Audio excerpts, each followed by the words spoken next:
صباح الفل عليكم يا احسن متابعين في الدنيا. عاملين ايه؟ يا رب تكونوا بخير. تعالوا اوريكم بقى بقطع البطاطس ازاي.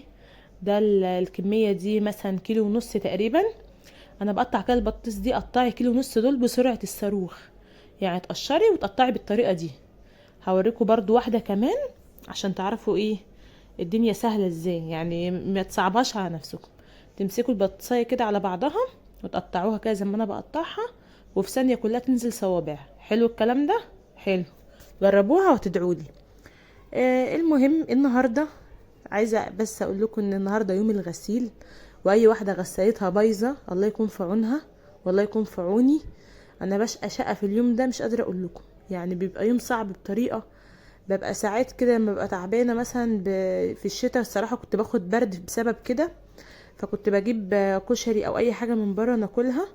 بس انا النهارده بقى قررت ان انا ان شاء الله كده يعني ايه عشان الحر بقى وكده، فقلت ايه النهارده هعمل الاكل معاكم. هعمل اكل شعبي وهنغسل وهنشر وهشطف واعمل كل حاجه النهارده ان شاء الله.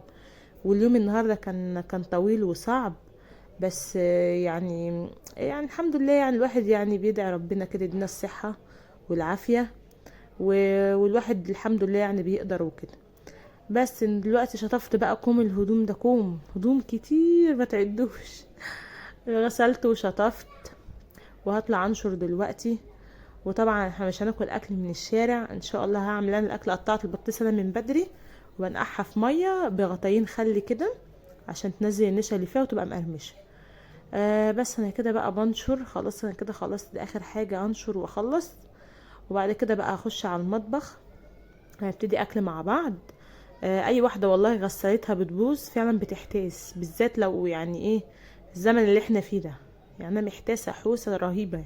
يوم الغسيل ده بالنسبه لي يعني انا بغسل يوم واحد بس في الاسبوع، بس صراحه بيبقى يوم موت يعني. ما بقاش، ما حدش هيحس بكده غير لما فعلا يكون عايش نفس التجربه دي. فانا اي واحده غسالتها باظت شابوه شابوه ليكي ان انت لسه مكمله، وان انت ما اشتكيتيش وما غضبتيش زي انا كده بالظبط. تعالوا نشجع بعضينا بقى احنا، ويعني انت تشوفوا مثلا انا اهو بغسل الحمد لله يعني. الحال على القد بس الحمد لله. يعني لغايه اما ربنا ان شاء الله ييسر لي واحوش تمن تصليح الغساله. قعدنا اهو مع بعض والدنيا ماشيه والحمد لله.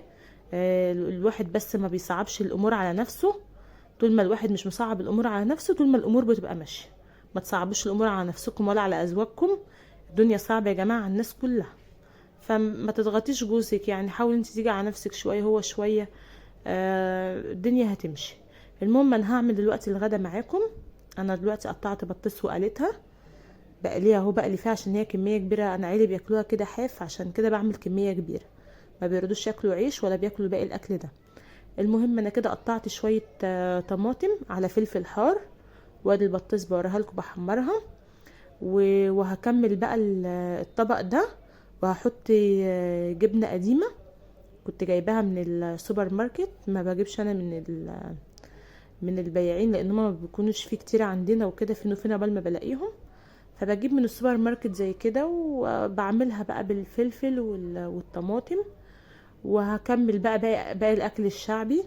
طبعا الاكل الشعبي ده معروف ومشهور، مفيش حد في مصر ما بيعملهوش. ده هتخلصي نفسك في ثانيه، هتلاقي نفسك مخلصه الاكل.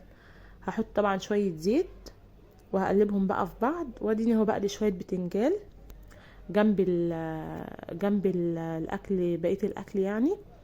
وانا هنا بحمر بصلايه هنا وهنا في الطبق وفي الطاسه، علشان خاطر هعمل في الطبق فول وهعمل في الطاسه شكشوكه. حلو الكلام. طيب كده بقى انا هسيب البصله تدبل هنا وهناك، واقوم بعد ما تدبل هنزل عليها. أنا طبعا مقشره الطماطم ومجهزاها ومقطعاها، وبرده مقطعه شويه فلفل. والحاجات دي كلها رغبه، يعني برغبتكم انتوا، حابين تكملوا كده حابين تاكلوا الحاجه براحتكم. بس انا بديكوا فكره، انا بحب احط خضار كتير في الاكل عشان الاطفال لما ياكلوا يستفادوا بالخضار وكده. احسن حاجه على فكره، يعني انت هتدوري على الصح وعندك اطفال فدي احسن حاجه. طيب انا كده حطيت فلفل هنا وهناك، وهكمل برضو بالطماطم بعد ما الفلفل يدبل. وهوريكم برضو البتنجان اهو ماشي. وادي الفلفل دبل، هنزل بقى بالطماطم، انا مقشراها ومقطعاها ومصفياها من الميه عشان البيض ما يجيش فيه ميه من الطماطم، يبقى ناشف. بس ادينا اهو هخلص وهقلبهم في بعضيهم. واحنا بنصرف نفسنا باي اكل كده قبل العيد، عشان طبعا كل سنه وانتم طيبين، العيد الكبير داخل علينا، وهناكل لحمه بقى وكبده ومش عارف ايه فبناكل اي اكل قبل العيد، طبعا دي حاجه معروفه. يعني روح اعمل نفسك سندوتش جبنه من التلاجة، دي كلمه الشعب المصري عشان هتاكل لحمه. بس اديني بحط التوابل والبهارات. بحب احط كمون وفلفل. انتي حابه تحطي حاجه تانية، مش حابه براحتك. ويعني انا مش عارفه، انا اختنيت بقى، جبت بيض كتير النهارده، جبت يجي 5 بيضات. بقى هو مره كده، مره في الشهر بس. ودي علبه فول هارفست، عشان انا ما بحبش امريكانا، بحب ده اكتر. برضو دي اذواق، دي اذواق. وفي ناس بتحب الفول اللي هو بتاع المطعم، بس انا بحب العلب، عشان بتبقى الفوله ماسكه نفسها، انا بحب كده القوام ده. براحتك برضو، عايزه تجيبيه، عايزه تضربيه في الخلاط، كل واحد بياكل على حسب ما بيحب. وطبعا الليمون ما ننساهوش، اهم حاجه الليمون في الفول. وانا كده طبق الفول خلص معايا. وده المكان الشكشوكه، بنشف الحاجه خالص كده.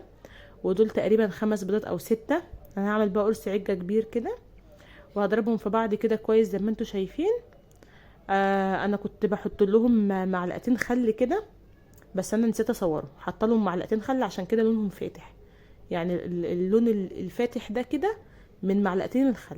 تمام كده بقى. بعد ما عملت الشكشوكه وادي الجبنه وادي الفول والبطاطس، عايزاكم تدعموني بلايك، واستنوا مني كل جديد، واشتركوا في القناه، شيروا الفيديو لاصحابكم عشان يوصل لكم كل جديد.